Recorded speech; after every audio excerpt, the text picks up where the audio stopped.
Hello दोस्तों, मैं आज फिर से आ चुका हूँ आप लोगों के लिए एक और दिल दहला देने वाली कहानी लेके। तो चलिए शुरू करते हैं हमारी आज की कहानी। गांव के बाहरी इलाके में पहाड़ियों के बीच एक पुरानी हवेली खड़ी थी। लोग कहते थे कि उस हवेली में कभी एक अमीर परिवार रहता था, लेकिन एक रात रहस्यमय परिस्थितियों में पूरा परिवार गायब हो गया। हवेली तब से वीरान पड़ी थी और गांव वाले उस ओर जाने से डरते थे। रिया और आर्यन दो जिज्ञासु दोस्त थे।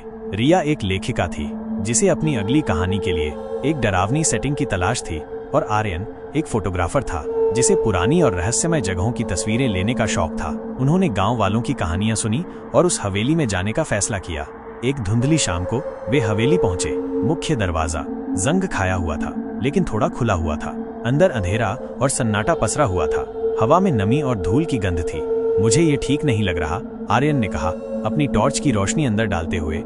चिंता मत करो आर्यन, ये बस एक पुरानी हवेली है, रिया ने कहा, लेकिन उसकी आवाज में भी थोड़ी घबराहट थी। वे अंदर चले गए। दालान में पुरानी और टूटी हुई फर्नीचर पड़ी थी।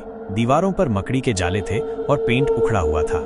हर कदम पर लकड़ी के फर्श से चरमराहट की आवाज आ रही थी, जो सन्नाटे को और भी भयानक बना रही थी।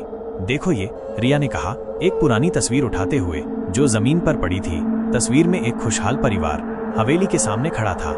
जैसे ही रिया ने तस्वीर को ध्यान से देखा, उसे ऐसा लगा जैसे तस्वीर में खड़ी एक छोटी बच्ची की आंखें पलक झपक रही हों। वो चौंक गई और तस्वीर आर्यन को दिखाई।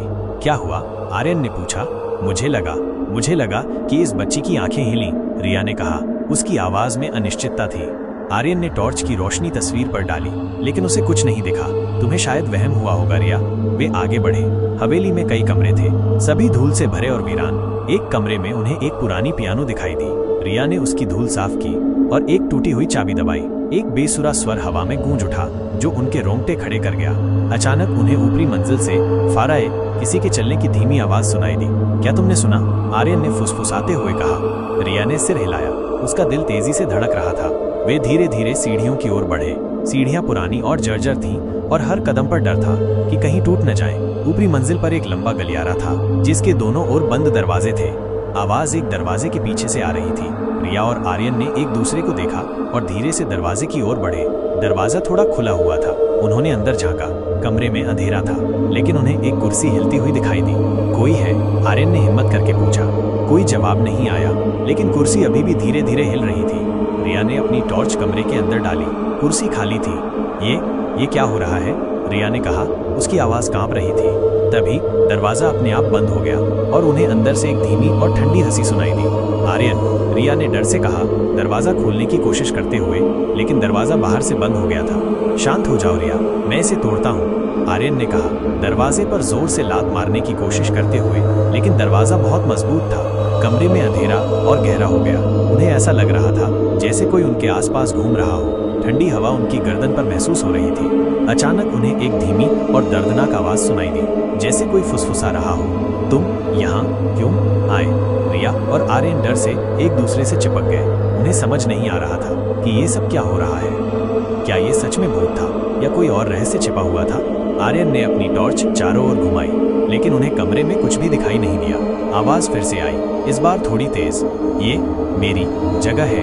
तभी कमरे में रखी पुरानी अलमारी अपने आप खुलने लगी। रिया और आर्यन डर से पीछे हट गए। अलमारी के अंदर अंधेरा था, लेकिन उन्हें ऐसा लगा जैसे कोई उन्हें घूर रहा हो। अचानक अलमारी से एक तेज आवाज आई और एक भारी चीज बाहर गिरी। आर्यन ने तुरंत अपनी टॉर्च उस ओर डाली। जमीन पर एक कंकाल पड़ा हुआ था। कंकाल के पास एक पुरानी डायरी थी। रिया ने डरते डरते डायरी उठाई और उसे खोलकर पढ़ने लगी। डायरी उस परिवार के मुखिया की थी जो कभी इस हवेली में रहता था। डायरी में उसने अपनी पत्नी और बच्चों के साथ किए गए बुरे बर्ताव के बारे में लिखा था। उसने ये भी लिखा था कि उसकी पत्नी ने उसे धोखा दिया था और गुस्से में उसने अपनी पत्नी और बच्चों को मार डाला था और उनके शवों को हवेली में ही कहीं दफना दिया था। अंतिम पन्ने पर उसने लिखा था कि उसे अपनी करनी पर बहुत पछतावा है और उसकी आत्मा को कभी शांति नहीं मिलेगी। जैसे ही रिया ने डायरी पढ़ना खत्म किया, कमरे में सन्नाटा छा गया। दरवाजा अपने आप खुल गया। रिया और आर्यन तेजी से कमरे से बाहर निकले और हवेली से भाग गए। अगले दिन उन्होंने पुलिस को हवेली के बारे में बताया।